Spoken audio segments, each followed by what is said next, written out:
Abacuque, capítulo 1, vamos ler a partir do versículo 12. Nós vamos retornar, então, a estudar, que nem eu me propus a fazer, os temas, os grandes temas que é tratado neste livro, né? Nós desenvolvemos o tema do juízo, da disciplina, por um longo tempo, ao ponto de realmente nos afastarmos do livro de Abacuque e continuarmos a desenvolver esse tema da disciplina, porque realmente eu vi que era muito importante desenvolver esse tema, e aí deveria realmente eu desenvolver e sair um pouco do livro de Abacuque. Então, tendo desenvolvido esse aspecto do versículo 12, agora nós retornamos para desenvolver ainda 12, 13 e então em diante. Então vamos ler então Abacuque, capítulo 1, versículo 12. Diz assim a santa palavra de Deus: Não és tu desde a eternidade, ó Senhor, meu Deus, ó meu santo? Não morreremos. Ó Senhor, para executar juízo puseste aquele povo. Tu, ó rocha, o fundaste para servir de disciplina. Mas tu é tão puro de olhos que não podes ver o mal, e a opressão não podes contemplar. Por que, pois, toleras os que procedem perfidamente e te calas quando o perverso devora aquele que é mais justo do que ele? Por que fazem os homens como os peixes do mar, como os répteis que não têm quem os governe? E aí ele conclui no capítulo 2, primeiro versículo do capítulo 2, ele vai concluir a sua oração. Por-me-ei na minha torre de vigia, colocar-me-ei sobre a fortaleza e vigiarei para ver o que o Senhor Deus dirá e o que responderá. E que resposta eu terei à minha queixa. Somente até aí. Vamos em oração ao nosso Deus mais uma vez. Ó Senhor, nosso Deus, primeiramente nós te agradecemos por cada um de nós aqui nesta manhã podermos estar expostos à tua palavra.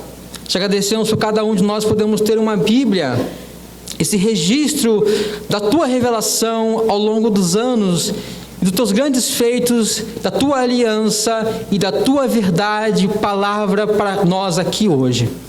Isso é glorioso, isso é maravilhoso. Ajuda-nos a valorizarmos isso cada vez mais e cada dia mais. Glorifica o nome do teu Filho Jesus Cristo por meio da exposição da tua palavra. Ilumina nossos corações, que teu Espírito aplique a tua palavra a cada um dos nossos corações aqui nesta manhã. Isso que eu te peço, em nome do teu Filho Jesus Cristo. Amém. Meus irmãos, na minha primeira pregação a respeito do livro de Abacuque, na introdução eu levantei para vocês 4 motivos pelos quais o livro de Abacuque era relevante e importante para nós tratarmos eles, estudarmos ele.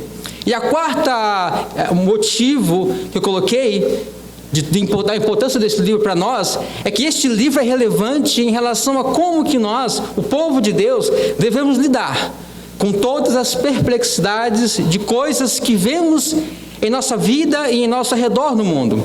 Como temos lidado com a nossa situação atual no mundo? Temos confiado de tal maneira em Deus e em seu controle sobre todas as coisas e tudo que acontece, que temos sido alegres e firmes em nossas tribulações? Ou temos nos amedrontado, nos desanimado e perdido a alegria e a tranquilidade confiante em Deus? Como que nós estamos lidando com as coisas que nos acontecem? Esse é um dos motivos, e é isso que nós iremos trabalhar nesta manhã. E enquanto isso, eu gostaria que você ficasse com a seguinte pergunta na sua mente: o que você sabe sobre o seu Deus? O que você sabe sobre o seu Deus? Eu gostaria que você ficasse com isso em sua mente enquanto nós vamos trabalhar o assunto desta manhã. Eu preciso lembrar a vocês que o livro de Abacuque foi escrito aproximadamente 600 anos antes de Cristo. Cerca de 10 ou 20 anos antes da nação, os caldeus, cuja nação e o império se formou ali, a Babilônia, eles iriam então invadir, vencer, derrotar e levar cativo praticamente todos o povo de Deus na cidade de Jerusalém, todo o povo de Judá seriam então levados nos próximos 10, 20, 30 anos ali em várias, se não me engano, 3 sequências nesse processo aí, até a sequência final, aonde realmente eles foram levados, na sua maioria, na sua grande parte, como escravos na Babilônia. Tiveram o templo destruído, tiveram a cidade de Jerusalém toda profanada, e eles foram completamente derrotados, vencidos, envergonhados, levados cativos. Esse é o drama que o profeta estava vivendo no livro de Abacuque. Foi isso que Deus falou que faria com o seu povo logo, em breve, era para acontecer naqueles dias, e aconteceu de fato cerca de 10 ou 20 anos, como eu disse, depois. Eu também levantei, e isso é muito importante, principalmente no que nós trataremos hoje, a seguinte característica fundamental do livro de Abacuque. O livro de Abacuque, ele não é escrito como a maioria dos profetas escrevem. A maioria dos profetas escrevem os seus livros como algo dirigido não a Deus, mas como algo dirigido como uma profecia realmente, uma correção, uma exortação para o povo de Deus. Mas você não vê isso no livro de Abacuque. Abacuque praticamente em nenhum momento está se dirigindo ao povo. Em todos os momentos nós vemos nos 3 capítulos do livro de Abacuque, ele está se dirigindo a Deus. Ele está, na verdade, podemos ver isso no capítulo 1 e depois, agora nesse versículo 12, ele está se queixando a Deus. Ele está questionando a Deus. Primeiro ele questionou a Deus, como nós vemos no primeiro ao 4º versículo, ele questionou a Deus sobre a situação que estava o povo de Deus, e Deus não estava fazendo nada. E ele diz, até quando? É o primeiro versículo, até quando me mostrará violência e eu clamarei e tu não salvarás? Essa foi a primeira queixa, o primeiro drama, a primeira dificuldade que Abacuque estava tendo com Deus. Ele não entendia por que Deus não fazia nada. Mas aí nós vemos no versículo 5 ao 11 que Deus então respondeu a queixa de Abacuque. E nós lemos no versículo 5 ao 11 que Deus respondeu resumidamente: eis que suscito, eis que eu vou fundar e eu vou levantar os caldeus, e ele vai marchar como na largura da terra, um povo grande que destrói e que derruba e que é injusto. Ele mesmo cria suas próprias leis, eles são cruéis. Pois bem, eu levantei eles e eles virão contra vocês e os destruirão. Essa foi a resposta amarga que Abacuque teve. E os registrou do versículo 5 ao versículo 11. Então aqui, no versículo 12, Abacuque primeiro mostra que ele entendeu o que Deus estava fazendo. Ele entendeu e disse: ó Senhor, tu estabeleceste, tu fundaste esse povo para servir de juízo e de disciplina. Ele entendeu por que Deus ia trazer os babilônios. Mas isso, no entanto, levantou uma outra reação do profeta, ou uma outra dúvida, ou uma outra queixa em relação ao profeta para com Deus. Então, a partir do versículo 12 e 13, o profeta Abacuque levanta a sua segunda queixa a Deus, a sua segunda pergunta a Deus. Por quê?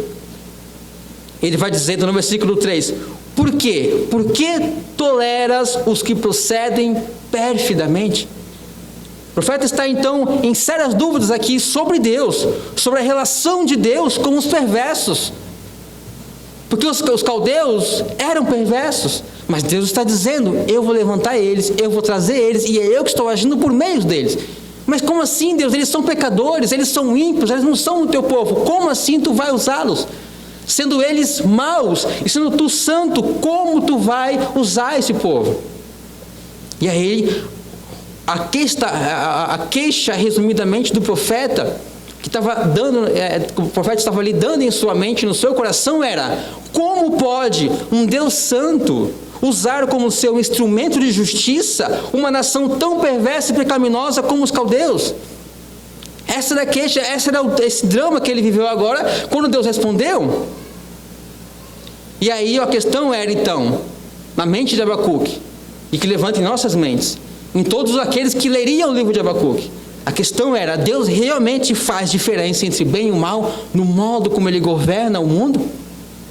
Porque nós sabemos que, e Abacuque sabia que Deus era completamente soberano sobre todas as coisas. Tu fundaste e suscitaste e levantaste esse povo. Não há nada que aconteça nesse mundo que não seja tu o que fizeste. Abacuque sabia disso. Mas isso, no entanto, não impediu de ter dúvidas então. Mas como, Deus? Como pode ser isto? Em outras palavras, a cura que Deus ia ministrar para o povo de Deus, que foi o que o Baruque pediu no versículo 1 ao 4, essa cura parecia muito pior do que a doença em si. Como assim tu irás levantar um povo perverso para nos castigar e nos destruir completamente? Esse era o ponto. Então observe o que está acontecendo com este homem aqui. A maneira como Deus estava agindo com ele, com os seus, com a sua nação, aqueles que ele amava, lhe parecia terrível e incompreensível e até mesmo cruel. Ele não esconde isso. Isso é cruel, Deus. Isso é incompreensível, Deus. Em sua mente foi levantadas sérias dúvidas sobre os procedimentos estranhos e misteriosos de Deus. E ele diz: tu não és tão puro de olhos que tu não... nessa questão, nesse ponto aqui, ele nem pergunta. Ele diz: tu és tão puro de olhos que não podes ver o mal e a opressão não podes contemplar. E aí ele pergunta então: por que, pois, toleras os que procedem perfidamente e te calas quando o perverso devora aquele que é mais justo do que ele? Por que, sendo tu puro e tão santo que tu nem podes contemplar o mal, por que você permite o mal acontecer livremente no mundo? E não só livremente no mundo, mas atormentando, fazendo sofrer e atacar aqueles que são justos, os inocentes estão sofrendo na mão dos maus, ó Deus, e tu não fazes nada. Essa era a queixa franca, meus irmãos, que o profeta está colocando aqui diante de nós. Ele não está ocultando: eu jamais posso fazer esse tipo de pergunta a Deus, jamais posso questionar a Deus. Não é isso que ele coloca. Ele entende que ele pode ser sincero diante de Deus e perguntar: por que, Deus? Como que eu posso conciliar o teu caráter, o teu ser, a tua essência com tudo que acontece no mundo que parece contradizer isto? Esse é o drama aqui. O profeta está, meus irmãos, perplexo diante daquilo que Deus estava fazendo e para fazer. O profeta estava aqui em dúvida. Meus irmãos, o drama e o sofrimento da dúvida. Eu pergunto a vocês: você tem dúvida? Por um acaso você que está aqui me ouvindo esta manhã, você tem dúvida em relação aos procedimentos de Deus quando estes são incompreensíveis e até mesmo cruel? Ou aparentemente cruel diante de você? Você tem dúvida? E diante disso aqui, meus irmãos, você não fica impressionado de como a Bíblia é um livro completamente atual?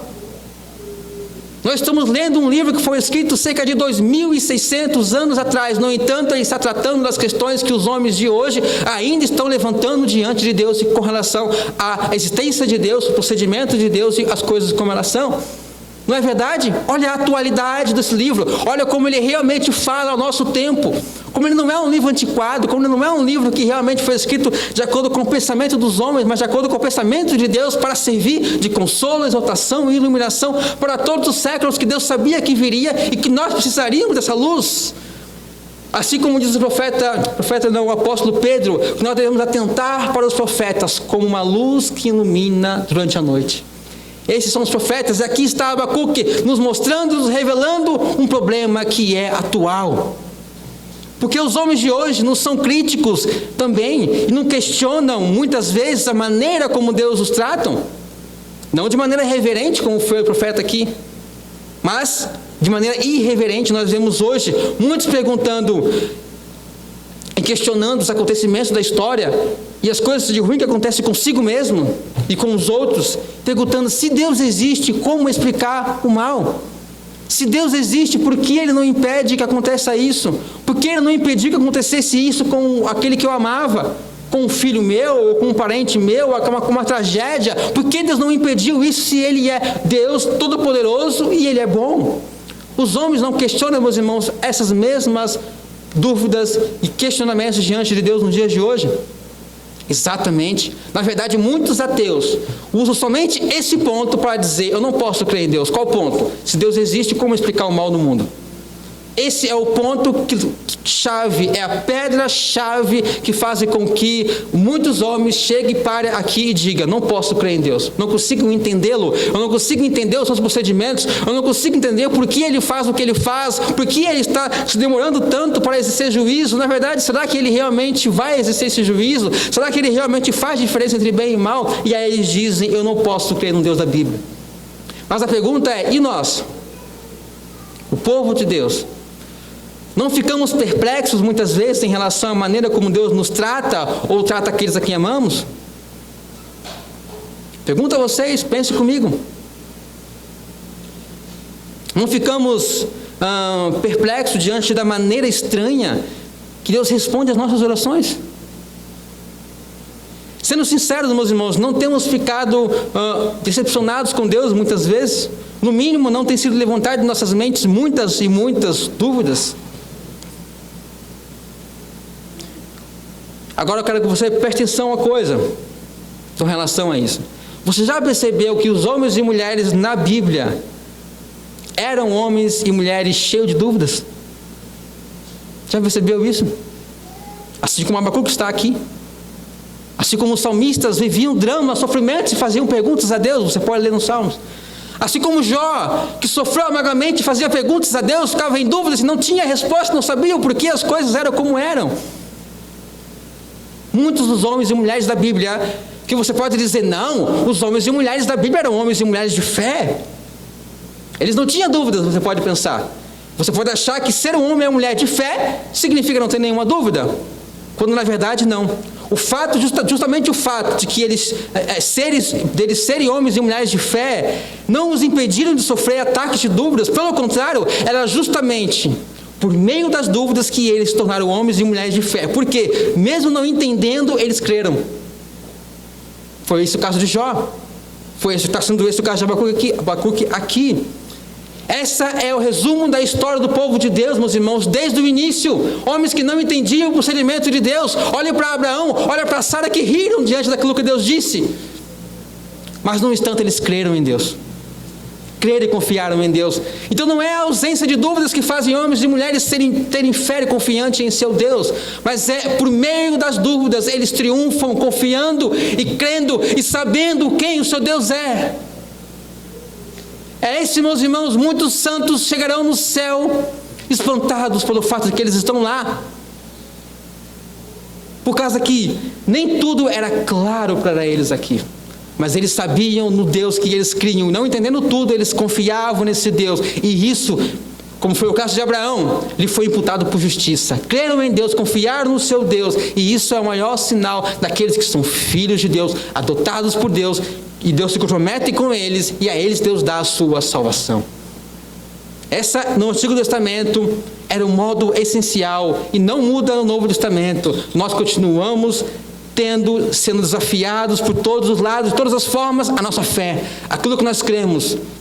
Deus está olhando a nós, e olhando e vendo, e na expectativa de: vocês vão crer. Jesus, quando estava aqui, disse: porventura, quando o Filho do Homem voltar, por um acaso ele achará fé na terra? E essa é a pergunta colocada diante de nós. Ou colocando de outra forma, meus irmãos, dá para crer e confiar em Deus mesmo sem saber tudo sobre Deus? Dá para crer em Deus sem compreender por que Ele faz o que Ele faz e da maneira como Ele faz? Essa é a pergunta que Abacuque está levantando para nós aqui. E essa é a pergunta que as Escrituras nos respondem através da vida de homens e mulheres que sofreram sem entender tudo e que ficaram perplexos diante dos procedimentos assombrosos de Deus. Mas creram, confiaram. Dá para crer na verdade sem saber ou entender toda a verdade? Essa é a pergunta. Muitos hoje dizem que não. Se eu não consigo entender, dizem eles, então não pode ser real. E aí eles resumem a realidade àquele mundinho da mente deles, que eles conseguem atender e dizer: isso eu concordo. Aquilo que eu não concordo, aquilo que eu não entendo, eles dizem: não é verdade, não é real, não pode ser. Pois bem, você irá morrer, ou estes irão morrer. E a verdade não irá mudar por causa que eles entendiam que não era bem assim. Eles serão levados a julgamento diante de Deus. E a verdade de Deus que foram reveladas a eles, que foram dadas a eles, que foram pregadas a eles, esta os julgarão. Como disse Jesus, se eu conseguir me lembrar direito exatamente como ele falou, eles dizem que eu não os julgo, ele diz, mas no último dia as palavras que eu disse a vocês, estas os julgarão. O ponto é, nós vamos ficar em nosso pensamento ou iremos ouvir as palavras de Cristo e viver por elas realmente? Esse é o ponto. Muitos dizem que não dá para crer na verdade e em Deus sem entender toda a verdade de Deus. Mas e você? Você tem dúvidas? Dúvidas com respeito ao modo como Deus procede com você? Parecendo às vezes que Ele está sendo cruel e injusto com você? E o ponto comum entre nós, profeta, aqui é: quando as circunstâncias nos golpeiam sem estarmos prevenidos, elas nos deixam perplexos e a dúvida nos rouba toda a alegria, nos deixando perturbados, perguntando como pode isso, Deus? Ou por que, Deus? Ou onde está Deus? Ou pior de tudo, ouvimos uma voz dizendo: onde está o seu Deus? Era basicamente essa, meus irmãos, a situação do profeta aqui no versículo 12 até o primeiro versículo do capítulo 12. Ele não está entendendo, ele está questionando. E a pergunta é: ó Deus, como conciliar isso se tu realmente és o que tu és? Então a grande pergunta principal nós temos que responder agora é: como que Abacuque conseguiu vencer essa situação? Como que Abacuque conseguiu ter fé diante dessas dúvidas e perplexidades que ele estava passando? Esta é a pergunta principal agora para nós, não é verdade? Essa é a maior pergunta que nós podemos responder. Ok, Abacuque, você lidou com essas perplexidades em sua mente? Você lidou com esse drama a respeito de Deus em sua mente, não entendendo o procedimento de Deus em sua vida, mas como, Abacuque? Como que você conseguiu lidar? Como que você conseguiu ser forte? Como que você conseguiu perseverar e se manter de pé e não sucumbir de vez diante dessa dúvida? Como você conseguiu se manter? Essa é a resposta que nós precisamos aqui para nós e que eu creio que Deus tem para nós aqui com estes versículos do livro de Abacuque. E a resposta que eu tenho, que eu percebo e que você perceberá, eu creio junto comigo, é: a primeira resposta que Abacuque teve a essas suas questões e que sustentou ele foi aquilo que eu vou chamar, não estranhe, aquilo que eu vou chamar de a resposta bíblico-teológica. É isso que nós vemos aqui. A primeira resposta que Abacuque teve não foi a resposta de Deus vindo a ele falar com ele: Abacuque, é o seguinte, é assim, eu vou fazer assim, mas depois eu vou fazer assim, como nós veremos no capítulo 2. Deus respondeu para ele especificamente a questão dele, mas ele teve uma resposta anterior, que o sustentou diante disso para que ele não sucumbisse. E qual foi essa resposta? A resposta bíblico-teológica. Em que sentido? Tudo aquilo que Abacuque sabia sobre Deus sustentou ele diante daquilo que ele não sabia sobre Deus. Veja lá, olha o que ele sabia. Ele diz: ora Deus, diante dessa dúvida, não és tu desde a eternidade? Então Abacuque sabia disso. Abacuque sabia que Deus era um Deus eterno. Ele conhecia a eternidade de Deus. Ele tinha um conhecimento, por assim dizer, teológico de Deus. Ele sabia quem Deus era e que ele era um Deus eterno. Ele continua: ó Senhor, meu Deus, ele está invocando aqui, meus irmãos, o resumo da aliança. O resumo da aliança que Deus fez com Abraão, com Moisés, com o povo de Israel e conosco da nova aliança é: vós serão o meu povo e eu serei o seu Deus. Esse é o resumo da aliança, esse é o resumo de toda a Bíblia. A aliança de Deus é: vou fazer uma aliança com vocês, e a partir disso vocês serão o meu povo, minha propriedade, e eu serei o seu Deus, eu me comprometerei com vocês. É por isso que Abacuque pode dizer: meu Deus. Assim como eu posso dizer minha esposa, porque é com a minha esposa que eu estou aliançado. Abacuque então diz, lembra a aliança que ele tem com Deus: meu Deus, tu estás comprometido conosco, tu fizeste uma aliança conosco. Abacuque sabia disso, sabia desse outro ponto a respeito de Deus, mas ele também sabia o que mais? Ele diz meu santo. Ele sabia que Deus era santo. Ele continua: nós não morreremos. Logo ele conclui: se tu és eterno, tu és soberano, tu fizeste aliança conosco, está comprometido conosco, certo é que apesar de tudo isso nós não seremos destruídos. Nós não morreremos. Daí ele já tira uma implicação, daí ele já tira uma resposta, daí ele já encontra algo para se firmar em meio à dúvida. Aquilo que ele sabia sobre o seu Deus. Mas ele continua: ó Senhor, para juízo puseste esse povo, tu, ó rocha, o fundaste para a disciplina. Ele sabe que Deus é soberano. Se aconteceu um mal conosco, se essa nação foi levantada, ó Deus, nada acontece sem o seu controle, tua soberania. Tu fizeste isso para disciplina e juízo. Eu sei que tu és soberano sobre tudo aquilo que acontece. Ele sabia que Deus era soberano. O que mais ele sabia sobre Deus? Acima de tudo, que ele era tão puro de olhos. Ele não pergunta isso, ele afirma: tu és tão puro de olhos que tu não podes contemplar o mal. Ele sabe quem Deus é e ele sabe qual é a característica mais predominante em Deus, por assim dizer, pelo menos em relação a nós, seres humanos, que Deus era completamente santo e puro. Diante do mal que existe no mundo, ele não sabia conciliar o mal do mundo com a santidade de Deus, mas uma coisa ele sabia: tu és completamente puro e não há mal em ti nenhum. Jamais tu pode olhar e contemplar de maneira aprovativa, com aprovação, o mal. Eu não entendo como conciliar as duas coisas, mas eu sei que tu és santo e não existe mal em ti. Tu não se contaminas de maneira nenhuma com o mal que acontece no mundo. Tu não te fazes responsável e culpado pelo mal que nós fazemos. Tu és santo. Não somente santo, ele diz, tão puro de olhos que não pode contemplar e ver o mal. Significando que ele jamais pode olhar para o mal de maneira aprovativa, com aprovação. Ele jamais pode fazer isso. Abacuque sabia, então ele questiona por quê, e por quê, e por quê. Mas no entanto você vê que tudo aquilo que Abacuque sabia sobre o seu Deus foi o que formou a rocha. E ele diz, tu, ó rocha, é sobre ti quem tu és, e aquilo que eu sei que tu és, sobre isso eu estou firme. Eu não estou certo aqui, eu não estou certo ali, mas sobre isso, quem tu és, sobre isto eu me firmo. Por isso eu pergunto, você conhece, e o que você sabe sobre o seu Deus? Você conhece o seu Deus? Esta é a resposta, meus irmãos. E a pergunta é, como que Abacuque conhecia esse conhecimento que eu chamei de bíblico, teológico sobre Deus? Ora, quem era Abacuque, meus irmãos? Abacuque, ele era um judeu. E como que um judeu era criado? Ora, meus irmãos, o judeu era praticamente alfabetizado pelo Pentateuco, aquilo que eles chamam de Torá, que são os mesmos livros nossos que nós temos, os 5 primeiros livros nossos que nós temos nas Escrituras: Gênesis, Êxodo, Levítico, Números e Apocalipse, ou Números, Levíticos e Deuteronômio, Apocalipse. De onde que veio o Apocalipse aqui agora? Os 5 primeiros livros da Bíblia, meus irmãos: Gênesis, Êxodo, Números, Levíticos e Deuteronômio. Ele foi educado ali, ele foi alfabetizado ali, e como Deuteronômio capítulo 6 diz que os pais deveriam ensinar os seus filhos aquela lei, aquele livro que falava sobre Deus, sobre a eternidade de Deus.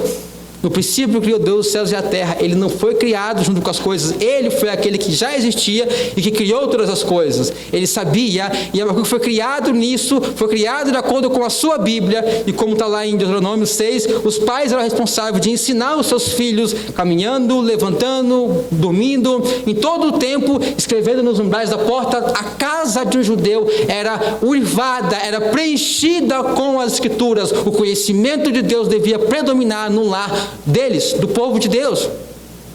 E daí está, da onde que Abacuque sabia, da onde que Abacuque tinha esse conhecimento de Deus, da toda a sua educação, de todo o seu conhecimento da sua Bíblia, que eles tinham, que era o livro da aliança, o Pentateuco. Observam isso? Observam a importância do conhecimento bíblico-teológico, ou seja, resumidamente falando, o nosso conhecimento de Deus é fundamental, meus irmãos, para nos manter. De maneira que, preste bem atenção a isso aqui também, as perguntas novas quase sempre são pré-respondidas pelas perguntas velhas. As revelações de Deus do passado sempre são fonte abundante de firmeza e de consolo para o futuro. Repetindo, as perguntas novas sempre são pré-respondidas pelas perguntas velhas. E as revelações de Deus do passado sempre são fonte de fortaleza, firmeza e consolo para o futuro. Aquilo que ele sabia, as revelações passadas de Deus, foi o que tornou Abacuque firme diante da dúvida e da perplexidade. Eu não sei isso, eu não sei aquilo, esses detalhes aqui eu não consigo preencher e explicar, mas uma coisa eu sei, tu és desde a eternidade, tu criaste todas as coisas, tu és o soberano sobre tudo e tu está aliançado conosco de maneira que nós estamos seguros e firmes. Tu és a nossa rocha e, acima de tudo, eu não entendo o seu relacionamento com o mal, mas eu sei que tu és santo, tão puro de olhos que não podes olhar e ver o mal e contemplar e aprová-lo. Isto é certo e absoluto, disso não arreda o pé. Entendam isso, meus irmãos, a importância do nosso conhecimento de Deus para nos manter em nossa vida. É isso que Abacuque está nos ensinando aqui, através da sua própria experiência. É por isso que esse livro foi escrito deste modo, para que nós aprendamos com a experiência do profeta. Essa é a grande questão.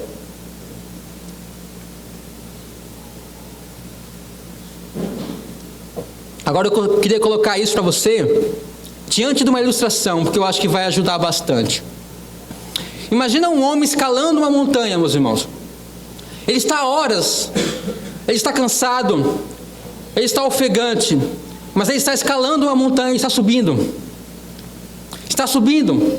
mas de repente, a montanha está íngreme, está com uma inclinação muito forte, e ele escorrega os seus pés, e ele escorrega onde estava firmando as suas mãos, e de repente ele começa a escorregar, meus irmãos, e começar a cair, e começar a descer, e começar a sucumbir diante daquela montanha, não conseguir se firmar em nada, e alguns metros abaixo existe um precipício, onde se ele cair, não terá mais volta.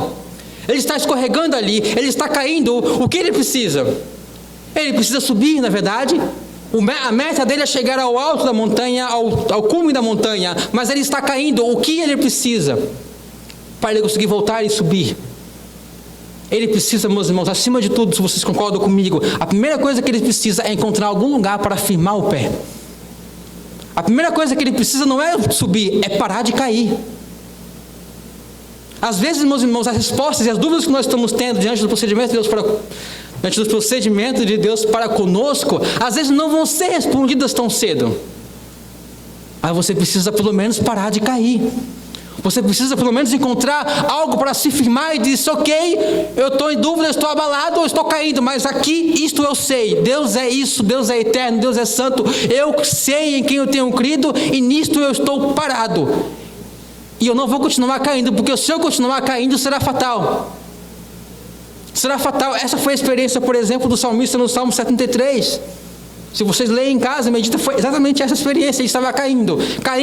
Ele disse, quase resvalaram meus pés. Faltou pouco para mim me desviar. Eu invejava os ímpios. Eu achava que eles não tinham nenhum sofrimento. Tudo era bem com eles. No entanto, em vão eu tenho lavado as minhas mãos na inocência. Em vão eu tenho te servido, ele disse. E eu só refleti sobre isso. Eu não consegui entender.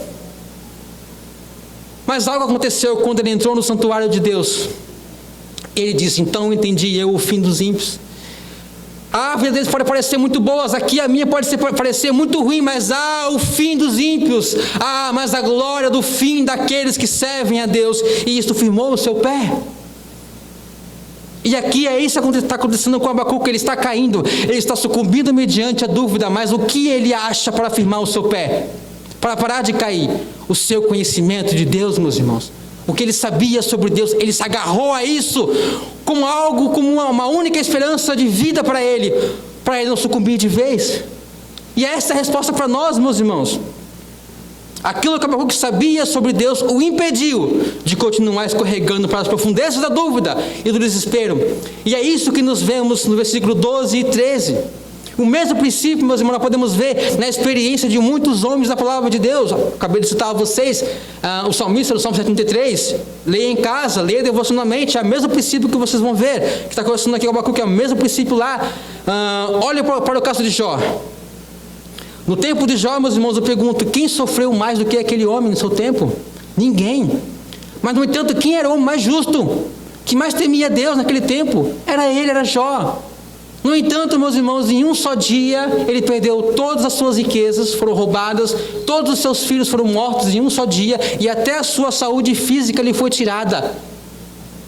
De maneira que a sua mulher olhou para ele e disse: amaldiçoa o seu Deus e morre. Em outras palavras, amaldiçoa o seu Deus e se mata, se suicida, porque não é isso que nós pensamos, meus irmãos, quando nós não suportamos a realidade da vida. Não é praguejar contra Deus e querendo tirar a nossa vida para tentar calar a nossa dor. E o que fez esse homem Jó? O que impediu ele de amaldiçoar o seu Deus e morrer como sua esposa lhe orientou? O que foi, meus irmãos? Nós vamos encontrar em todo o livro de Abacuque, mas eu vou pegar só um versículo, mas se você ler o livro de Abacuque, não, o livro de Jó, você vai ver isso. Mas você pode ver também somente em um versículo que ele disse: em meio àquele sofrimento. E o sofrimento de Jó, às vezes, não era nem tanto tudo aquilo que ele perdeu, mas era o porquê Deus fez isso comigo, por que eu perdi. Mas uma coisa ele sabia, ele disse: eu sei que o meu Redentor vive. Aí está, meus irmãos, eu sei.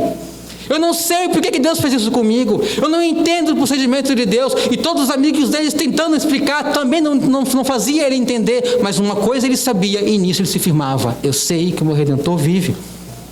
O mesmo exemplo nós podemos olhar, meus irmãos, no livro do Novo Testamento, talvez, depois do nosso Senhor Jesus Cristo. Qual foi o homem que sofreu mais, senão o apóstolo Paulo? No livro de 2 Coríntios, ou 1 Coríntios, você vai encontrar, ele faz uma lista de alguns exemplos de tudo aquilo que ele sofreu. Eu sofri 5 vezes 40 chibatadas menos uma dos judeus. 5 vezes aconteceu com isso. Imagina como é que estavam as costas daquele homem. 5 vezes. Em ocasiões provavelmente diferentes. Por 4 vezes ele apanhou, se não me engano, com vara. Ele foi perseguido, ele passou dias naufragado no mar. E ele disse: eu passei fome e nudez, no frio, diante das feras, diante de falsos irmãos que poderiam matá-lo. Mas, no entanto, ele era um homem justo. Ele era um homem que servia a Deus. Ele era um homem que amava a Cristo, vivia para servi-lo. No entanto, a vida dele era um sofrimento só. Mas aí ele vai dizer para nós qual era o segredo dele. 2 Timóteo 1, 11, 12, ele vai dizer: para este evangelho eu fui designado pregador, apóstolo e mestre, por isso estou sofrendo estas coisas. Mas eu não me envergonho, porque eu sei em quem tenho crido, e estou certo de que Ele é poderoso para guardar aquilo que me foi confiado até aquele dia. Mais uma vez, meus irmãos, é o conhecimento de Deus que faz com que os homens suportem, que faz com que os homens façam façanhas, lidem com situações extremas, de maneira gloriosa, porque eles estão firmados naquilo que ele conhece sobre Deus. De maneira que se cumpre aquilo que Daniel disse: o povo que conhece a Deus é forte e fará proezas. E o contrário é verdade, meus irmãos: o povo que não conhece o seu Deus é fraco. É fraco. Se Abacuque não conhecesse a Deus, ele não aguentaria o que ele aguentou. Se Jó não conhecesse um pouco de Deus, e ele conhecia, ele disse: antes eu te conhecia de ouvir falar, mas agora eu te conheço de contigo andar. Mas antes eu te conhecia de ouvir falar, eu te conhecia. Jó está confessando: eu te conhecia, e isso me sustentou durante todo o meu sofrimento. Eu te conhecia. Eu pergunto: você conhece o seu Deus? É isso que vai te sustentar. Caso contrário, só restará em nós fraquezas, e nem saberemos se chegaremos até o fim da nossa caminhada. Fraquezas, meus irmãos. O povo que conhece o seu Deus, esse é forte e fará proezas. Como é que podemos hoje, meus irmãos, caracterizar a igreja do Senhor Jesus Cristo hoje, no nosso país? A igreja do Senhor Jesus Cristo é forte, tem feito proezas em nome dEle, para a glória dEle. Talvez você diga: não, mas a igreja primitiva, que você pode ler no livro de Atos, fazia proezas. Eles faziam grandes proezas. Na verdade, eles converteram todo o maior império atual daquela época ao cristianismo. Na verdade, eles evangelizaram o mundo inteiro da sua época, e de lá para cá o mundo inteiro se tornou cristão. E hoje nós estamos deixando de ser cristãos, porque a igreja não conhece mais o seu Deus. Sim, meus irmãos, nós somos ignorantes de Deus. Aqueles homens conheciam a Deus, e por isso eles eram fortes e faziam proezas, e eles levaram a obra de Deus à frente no poder do Espírito Santo, aqueles que ele conhecia. E qual é a nossa situação atual? Conhecemos a Deus? O que você sabe sobre Deus? Saiba, meus irmãos, saiba que nas horas mais escuras da vida, quando o chão praticamente sumir debaixo dos seus pés, não será as experiências emocionais do passado que irão te sustentar. Não será os pulos e os gritos que você deu na igreja. Não será as campanhas de vitória e de bênção que você fez, mas será as certezas que você tem sobre o seu Deus. Eu sei em quem tenho crido. Eu sei que o Redentor vive. É isso que irá te sustentar, meus irmãos. É isto. E a esta altura eu preciso fazer a vocês alguns avisos muito importantes a respeito disso. Eu preciso fazer, e eu estou na obrigação de fazê-los a esta altura. E o primeiro deles é: jamais esqueça, meus irmãos, que a principal porta que deixamos aberta para a ação do diabo em nossas vidas é a ignorância sobre Deus. A ignorância sobre Deus, meus irmãos, é a principal porta que nós deixamos abertos, porque está disponível a nós. Está disponível a nós. Nós deixamos aberta essa porta. Qual porta? A ignorância sobre Deus. E essa é a principal porta que o diabo entra e faz o que ele quer em nossas vidas. Foi assim, você pode examinar as Escrituras, foi assim no Éden. Foi assim no desenvolvimento da história bíblica, e até o livro de Apocalipse você vai ver que o povo de Israel, por exemplo, quando eles ignoravam a Deus, eles eram completamente destruídos pela obra do diabo. E não é muito diferente, meus irmãos, isso em toda a nossa história e na nossa própria experiência. Aquelas pessoas que desconhecem a Deus são presas fáceis do nosso inimigo. Especialmente aquelas que não creem sequer que esse inimigo exista. Essa ignorância, meus irmãos, é um dos maiores meios para a ação do diabo em nossas vidas. Ignorância sobre Deus, ignorância sobre as realidades espirituais. E uma outra alerta que eu preciso fazer a essa altura também. Para o bem eterno, meus irmãos, da sua alma, jamais despreze o conhecimento de Deus. Para o bem eterno de sua alma, jamais despreze o conhecimento sobre Deus. Paulo, escrevendo aos Romanos, ele vai dizer exatamente isso para eles. Exatamente isso, ele vai dizer: e por haverem desprezado o conhecimento de Deus, o próprio Deus os entregou a uma disposição mental reprovável, para praticarem coisas inconvenientes e por fim serem condenados. Por que Deus fez isso com eles? Por que Deus os condenarão? Por que isso estava acontecendo? Por haverem eles desprezado o conhecimento de Deus. E o profeta, o autor aos Hebreus, vai dizer a mesma coisa quando ele diz no versículo 2, capítulo 2, versículo 3. Como escaparemos nós? Olha a sentença forte que ele diz. Como nós escaparemos? De quem? De Deus, meus irmãos, do juízo de Deus. Como escaparemos nós se negligenciarmos tão grande salvação? Meus irmãos, a característica de muitos de nós aqui tem sido esta: a negligência para com a nossa salvação. Talvez nunca houve um povo, meus irmãos, em toda a história da igreja, que tivesse tanto material disponível para conhecer a Deus. Talvez nunca houve um povo em toda a história da igreja que tivesse tantas Bíblias, tantos livros, tantos meios, a internet, cursos diversos, pregações, igrejas, liberdade. Nunca houve um tempo onde as pessoas tivessem tantas ferramentas, possibilidades para conhecerem a Deus. No entanto, nós somos o povo da igreja que mais somos ignorantes sobre Deus. O que é isso, meus irmãos, senão negligência para com a nossa salvação, negligência para com o conhecimento de Deus que nos está disponível, Vocês compreendem isso? As Escrituras estão diante de nós, livros e mais livros estão diante de nós, igrejas boas, encontros, seminários e cursos, mas nós temos desprezado tudo isso, porque na raiz de tudo está não quero saber de conhecer a Deus. Eu tenho coisas mais importantes para gastar o meu tempo. E se você pega uma balança, daquelas de contrapeso, você coloca todo o tempo que nós gastamos na semana com entretenimento de um lado, e todo o tempo que nós gastamos na semana em oração, em leitura bíblica, em leitura de bons livros, do outro lado, para conhecer a Deus, qual irá pesar mais? Na verdade, será que haverá algum peso desse lado? Coloque na balança, meus irmãos, uma semana. O que é uma semana? Uma semana é apenas uma parte da nossa vida. A nossa vida inteira ela é composta por várias semanas. E se nossa semana nós estamos nem aí para Deus, e se o único relacionamento que nós temos com Deus é aos domingos de manhã, quando nós vamos ao culto, nós somos falsos crentes. Essa é a resposta direta, meus irmãos. Se nosso relacionamento com Deus se restringe ao culto, nós somos crentes de aparência, meus irmãos.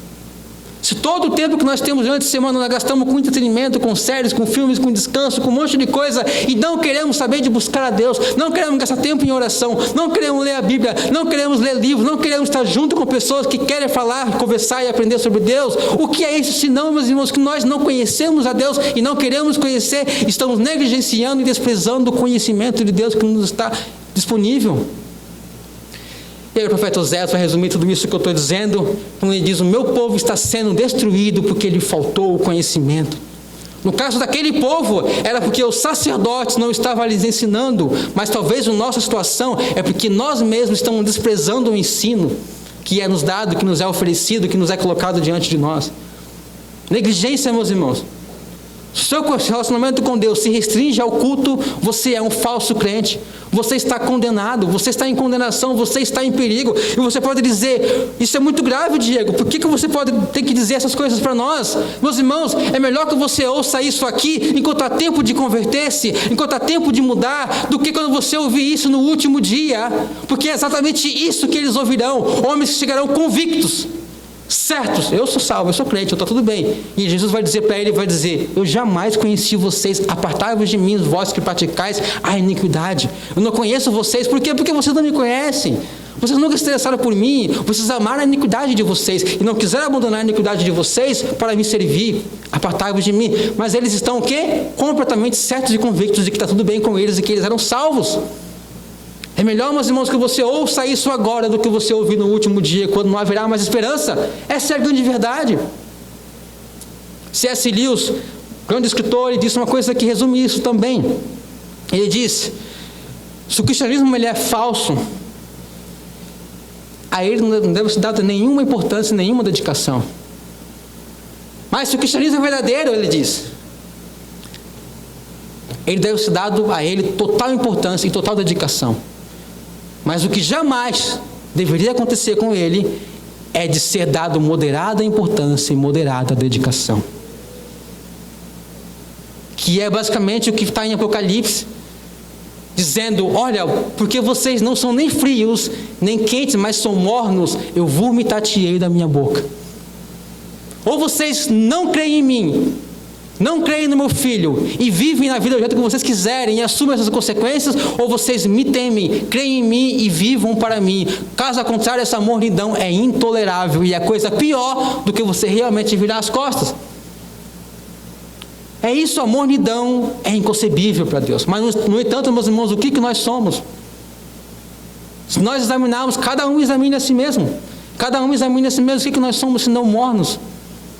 O que nós temos feito se não negligenciado? Pense cada um a respeito de você mesmo. Meus irmãos, é duro isso? É duro, mas uma vez eu repito, é melhor você ouvir isso agora, enquanto há tempo de mudar, do que ouvir isso quando você morrer. E isso pode acontecer a qualquer momento.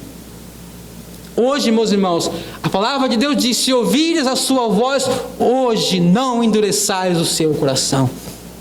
Cuidado, meus irmãos, com o auto-engano. Auto-engano é enganar-se a si mesmo, é achar que está numa condição que não está. Cuidado com o auto-engano. Como escaparemos nós se negligenciarmos tão grande salvação? E a pergunta agora é: você tem crescido no conhecimento do seu Deus? Você se interessa por estudar a palavra de Deus e ir onde as pessoas estão aprendendo e conversando sobre Deus? Tem lido os bons livros que ensinam sobre Deus? E o teste final: você conhece mais a Deus hoje do que há 5 anos atrás? Ou você não cresceu em nada no seu conhecimento de Deus? Ou melhor ainda, ou pior ainda, você acha que você já conheceu tudo sobre Deus, não tem nada mais para saber sobre Deus? E sobre Cristo, sobre o Evangelho, sobre as Escrituras e sobre as coisas eternas? Eu acho que esse é o ponto que nós caímos. Nós achamos que já sabemos tudo. Esse é o ponto que serve de tropeço para nós. Achar que já tem o conhecimento suficiente, que não precisa de mais. E enquanto isso, nós deixamos de perceber que, na verdade, estamos negligenciando o próprio Deus, quando desprezamos o conhecimento a seu respeito na sua palavra. Mas agora o ponto final, meus irmãos. O grande teste para nós é se nós conhecemos a Deus e como podemos certificar o nosso conhecimento de Deus, se ele é salvífico ou não. é o nosso conhecimento, nosso relacionamento com a pessoa de Cristo.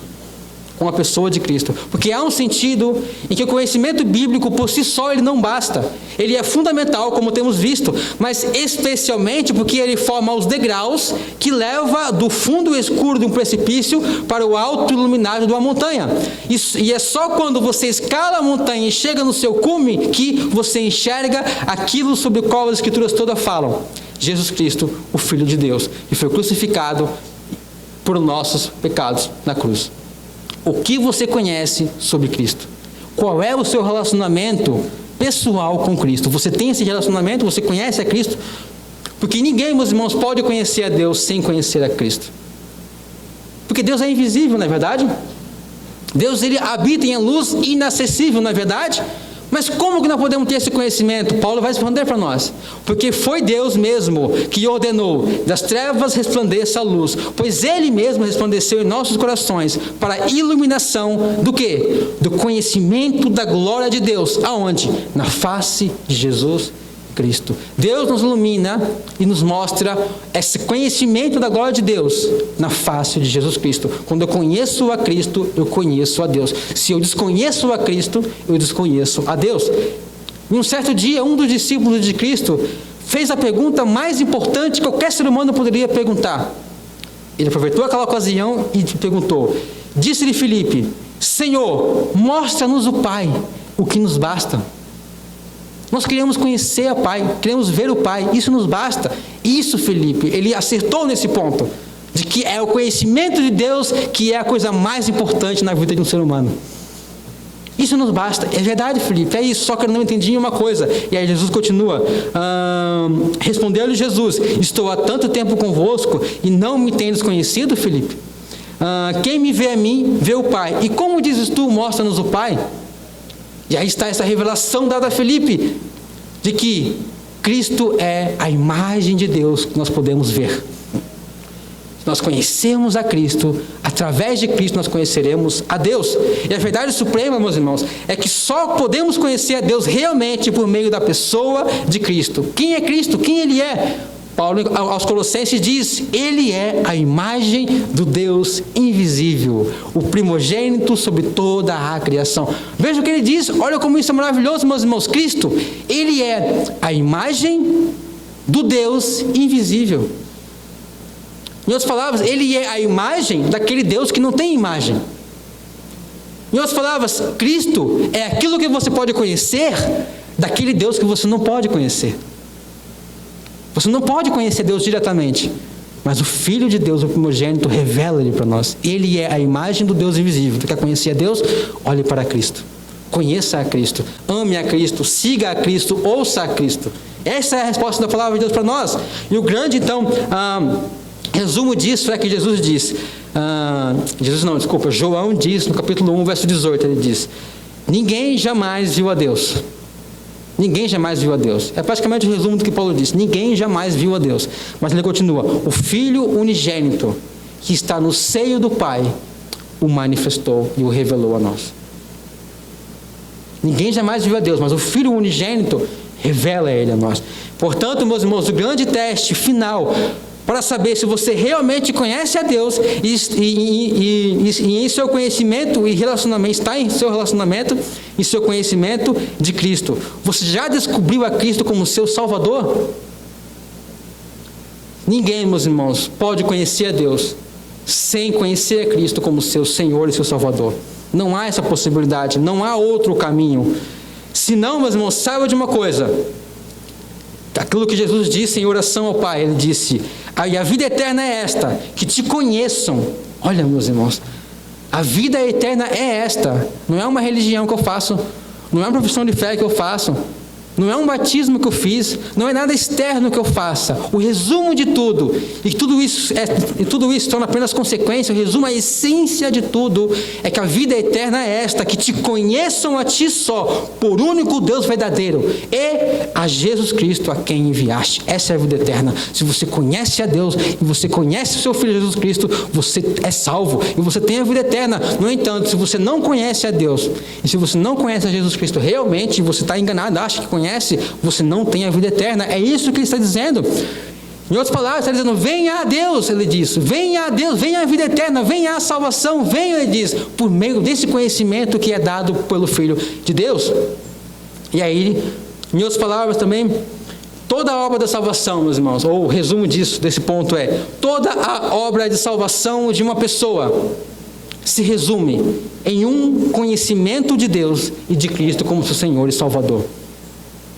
Por que o mundo não é salvo? Por que pessoas vão chegar naquele último dia e não vão ser salvas? Porque elas não conhecem a Deus, não conheceram a Deus e não conheceram a Cristo. O mundo está na situação que está porque eles são ignorantes a respeito de Deus. Ignorantes por quê? Porque eles não têm meio para se conhecer? Claro que tem, mas eles desprezam esses meios. Eles questionam. Quando você fala que Deus é assim, eles falam, não entendo isso.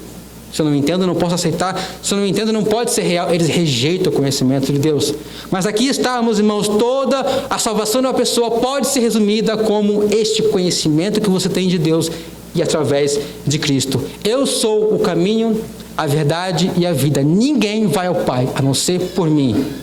Quer conhecer o caminho? Quer conhecer a verdade e chegar ao Pai? Jesus diz, ninguém conhece ao Pai, a não ser, vai até o Pai, a não ser por mim. Eu sou o caminho. Então espera aí, você pode me perguntar. A Bíblia está me dizendo que é o conhecimento de Deus em Cristo que me salva. É isso? É isso mesmo, está certo. Então você continua. Ela também está me dizendo que é esse mesmo conhecimento de Deus que me sustenta durante as dificuldades e perplexidades da minha vida. Exatamente, você entendeu. Essa é a mensagem, se resume nisso. Mas aí você pode continuar então a levantar uma outra objeção. Você pode dizer, então como que eu posso chegar a esse conhecimento? Como que eu posso obter esta iluminação de Cristo no meu coração? Será que eu consigo chegar a esse conhecimento de Deus em Cristo? A minha capacidade mental, você pode dizer, é tão pequena. A minha capacidade mental é tão limitada, eu tenho tanta dificuldade com a Bíblia, eu não consigo ler, eu não consigo me concentrar, eu não consigo ler um livro. Será que eu realmente vou conseguir ter esse conhecimento de Deus em Cristo? Será que eu tenho capacidade para isso, você pode dizer?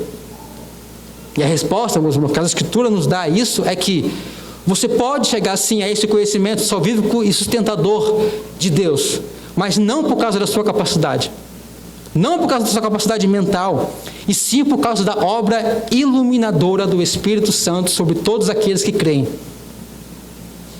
Meus irmãos, a história da igreja tem comprovado esse fato, de que homens simples, analfabetos, ignorantes, pessoas que estavam no final das suas vidas, que a sua mente estava completamente destruída pelo resultado do pecado, de uma vida inteira de pecado. Esses homens conheceram a Deus, conheceram a Cristo, foram salvos. E tem mais, eles conheceram a Deus, tiveram mais conhecimento de Deus do que os maiores intelectuais da sua época. O salmista já diz isso, tu me fazes mais sábios do que os meus mestres. Por quê? Ele diz, porque eu medito na tua palavra. Lâmpada para os meus pés, ele diz, é a tua palavra. O crente mais simples, a pessoa mais simples, mais débil em seu entendimento, que tem mais dificuldade de entendimento, que não consiga ler direito, que não consiga estudar, essas pessoas são, pela obra do Espírito Santo, iluminados em seu entendimento para entenderem as Escrituras, para conhecerem a Deus, mais do que os grandes intelectuais entendidos deste mundo. É isso, meus irmãos, é exatamente isso que Paulo vai dizer aos irmãos fracos da igreja de Coríntio. Essa mesma questão que ele fala, ele vai dizer, nenhum dos poderosos desse mundo conheceu essa sabedoria. Nenhum dos poderosos deste mundo conheceu essa sabedoria, porque se a tivesse conhecido, jamais teriam crucificado o Senhor da glória. Deus, porém, revelou isso a nós por meio do Espírito, porque o Espírito sonda todas as coisas e até mesmo as profundezas de Deus. Assim ninguém conhece as coisas de Deus a não ser o Espírito de Deus. E nós não temos recebido o Espírito do mundo, e sim o Espírito que vem de Deus. Para que ele vai dizer? Para que nós recebemos esse Espírito de Deus? Para que conheçamos o que de Deus nos foi dado gratuitamente. a revelação de Deus no Evangelho, a revelação da graça, do amor, da misericórdia de Deus, a sabedoria que nós precisamos para aplicar tudo isso na nossa vida. Tudo isso nos foi dado gratuitamente. Mas como que eu consigo acessar isso? Como eu consigo entender isso, crer nisso? Eu não consigo. Ele vai dizer, mas Deus nos deu não o espírito do mundo, o espírito de incredulidade, um espírito de entenebrecimento da mente, de obscurecimento da mente. Não, ele nos ilumina pelas obras do seu Espírito Santo. E tem mais, ele diz, o Espírito Santo nos foi dado justamente para isso. Ele diz, para que conheçamos o que de Deus nos foi dado gratuitamente. É para isso que o Espírito nos foi dado, para iluminar a nossa mente, meus irmãos, para nos dar entendimento, de maneira que, meus irmãos, mais uma vez eu repito, você pode ser muito simples, você pode alegar e de fato ter muitas dificuldades na sua mente, mas o ponto não é isso, não é a sua capacidade de entender que te salva. O que vai acontecer, o que acontece com todos aqueles que creem, na verdade, se não acontecer isso, ninguém crê. É o que está escrito em Lucas 24, 45, que Jesus fez. Então, preste atenção, Jesus fez isso. Então, lhes abriu o entendimento para compreender as Escrituras. Percebem isso, meus irmãos? Que não depende da sua capacidade. É que todos nós temos a mente obscurecida. Ninguém entende e crê em Deus por si mesmo, por sua capacidade. Então, lhes abriu o entendimento para compreender as Escrituras. Não depende, meus irmãos, da sua capacidade. Não depende da sua própria capacidade mental. E aí Paulo vai orar pelos Efésios, ele vai orar da seguinte maneira. Ele ora para que seja iluminados os olhos do vosso entendimento. Está no capítulo 1, versículo 16 e 20. Ele ora para que sejam iluminados os olhos do vosso entendimento, para que saibais, para que vocês saibam, para que vocês conheçam, para que vocês entendam o quê? Qual seja a esperança da sua vocação, a eternidade, e quais as riquezas da glória da sua herança nos santos. Todas as coisas que nos foram dadas, como que nós podemos acessar elas? Pela obra iluminadora do Espírito Santo. Há esperança, meus irmãos, para todos nós. E não para as pessoas mais depravadas e corrompidas e baixas da sociedade. Há esperança para elas, por causa da obra iluminadora do Espírito Santo na vida delas. Não há, então, nada, meus irmãos, que resuma tudo isso aqui. Eu estou chegando ao final. Não há nada que resuma tão bem, meus irmãos. Eu gostaria que você redobrasse a sua atenção agora neste ponto, porque é muito maravilhoso isso aqui. Jesus disse que Ele é o caminho que leva ao Pai. Você está dizendo que você tem dificuldade de chegar a esse caminho. Você está me dizendo que você não sabe se vai conseguir ter esse entendimento, essa iluminação em seu coração de Cristo. Você não sabe se você vai conseguir acessar esse caminho. Você sabe que esse caminho está lá. Você não sabe se você consegue acessar, você tem dúvidas em relação a isso. Pois bem, tudo isso que eu falei aqui, meus irmãos, a respeito dessa obra iluminadora do Espírito Santo, que te leva a esse caminho, tudo isso se resume numa profecia que está no livro de Isaías, capítulo 35, versículo 8, que diz, a respeito do Senhor que viria, ele diz, os olhos dos cegos serão abertos. Isso é Isaías, meus irmãos. Isso aqui é mais de 600 anos antes da vinda de Cristo. Isso é Isaías. Os olhos dos cegos serão abertos, os ouvidos dos surdos se abrirão, os coxos saltarão como servos, e a língua dos mudos cantará. Mas ele continua, e ali haverá um alto caminho, um caminho que se chamará o caminho santo, e os caminhantes, até mesmo os loucos, não errarão o caminho. Haverá um caminho, Cristo o Senhor. Mas ele diz, como que eu posso acessar? Ele continua, até mesmo os loucos não errarão o caminho. O que é um louco, meus irmãos, senão alguém que está impossibilitado de exercer plenamente as suas faculdades mentais? Ele não tem uma racionalidade, um entendimento pleno para utilizar, mas Deus diz aqui que até mesmo estes, até mesmo os loucos não errarão o caminho. Glória, meus irmãos, graças à obra do Espírito Santo de Deus que ilumina a pessoa mais frágil, mais fraca em seu entendimento, para que elas conheçam o seu Deus, para que elas amem o seu Deus, meus irmãos. O Pai, o Filho e o Espírito Santo, meus irmãos, estão empreendidos nessa obra de te fazer conhecê-los e te fazer entendê-los. E isso, meus irmãos, é a plenitude que te preenche. Isso é a felicidade que você não procura no mundo, o conhecimento de Deus. O grande clamor, meus irmãos, que todo ser humano tem no seu coração e busca com várias coisas deste mundo e não consegue preencher, é o clamor de Moisés quando disse: ó Deus, eu já te conheci bastante, eu estive no monte contigo, eu vi a tua glória, eu vi a tua revelação, mas alguma coisa eu ainda não vi, ainda não te vi diretamente. Por isso ele ora: ó Deus, eu peço, mostra-me a tua glória. Eu não quero ver a manifestação da tua glória, eu quero te ver, eu quero ver a tua glória.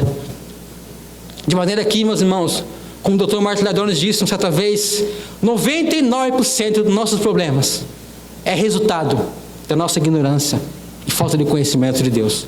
Se conhecêssemos a Deus, meus irmãos, não haveria nenhuma dificuldade e problema. Nós teríamos alegria como Abacuque teve, seríamos plenos, seríamos vigorados com uma nova energia, com uma nova alegria, e tudo seria diferente. Mas nós sofremos debaixo dos nossos pecados, mas nós sofremos debaixo das nossas aflições, porque ignoramos, negligenciamos e não queremos saber de buscar a Deus e conhecê-lo. Essa é a nossa situação, meus irmãos. No entanto, aqui está Cristo, o caminho. No entanto, aqui está o Espírito que ilumina nosso entendimento. O crente mais simples, o crente mais fraco pode conhecer a Deus, meus irmãos. De maneira que, concluindo agora, você tem dúvida? Abacuque também tinha. Você está perplexo com os procedimentos de Deus em relação a você? Abacuque também estava. Mas a pergunta agora é: você conhece a Deus?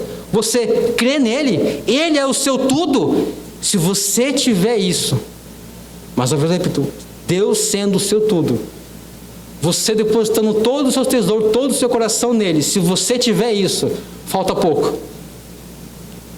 Falta pouco para quê?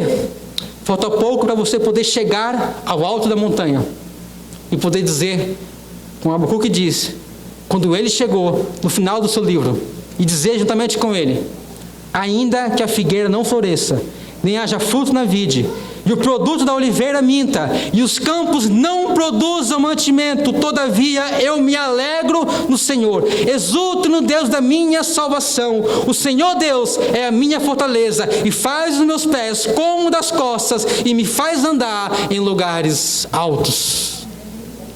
Meus irmãos, nossa única esperança, meus irmãos, em cada passo de nossas vidas, é de sermos erguidos por Deus em todo o tempo. Não vamos, meus irmãos, negligenciar o conhecimento de Deus. Não vamos negligenciar a oração. Precisamos dedicar-nos à oração. Precisamos dedicar-nos às Escrituras. Precisamos dedicar-nos uns aos outros, em amar uns aos outros, em aconselhar, e edificar, e ensinar uns aos outros. Não vamos negligenciar isso, meus irmãos. Deus é o nosso tudo, meus irmãos. Quando Jesus estava dizendo palavras duras aos seus discípulos estavam se afastando deles, não queriam mais segui-los, e essa é uma postura correta. Se você não quer saber de Deus, não venha para a igreja, não venha cultuar a Deus. Mas Jesus então se vira para os seus discípulos e diz: vocês também querem ir? Então vão. E Pedro então diz: ó Senhor, para quem iremos nós, se só tu tens a palavra da vida eterna? Meus irmãos, se o cristianismo é verdadeiro e se Cristo é tudo para nós, dediquemos a Ele, meus irmãos, o nosso tudo, nossas maiores energias, nossa maior dedicação, o nosso maior tempo, o nosso maior zelo, o nosso maior amor. Que Ele seja tudo, meus irmãos. Ou que de vez você entenda que Ele não seja nada em nossas vidas, meus irmãos. Ou Ele é tudo, ou Ele é nada. Mas que jamais Ele seja apenas algo que acrescenta um pouquinho a nossa vida quando nós vamos ao culto aos domingos. Vamos orar.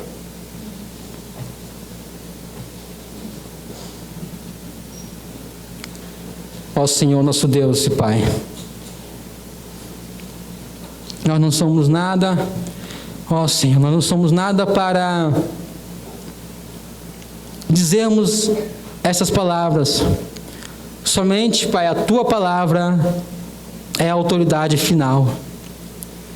Eu oro em nome de Jesus Cristo, Senhor Deus, que a Tua palavra seja revelada através da iluminação, na verdade, do Teu Espírito Santo sobre nossas mentes, sobre nossos corações.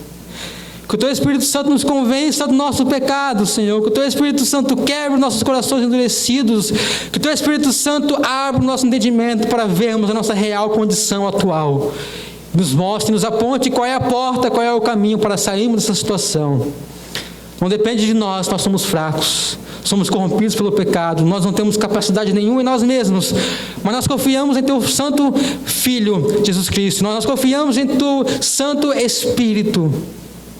Pai Santo, ilumine nosso entendimento. Pai Santo, eu rogo a Ti, eu imploro a Ti, aplica essas palavras aos nossos corações, pelo Teu Santo Espírito. Em nome de Jesus, amém.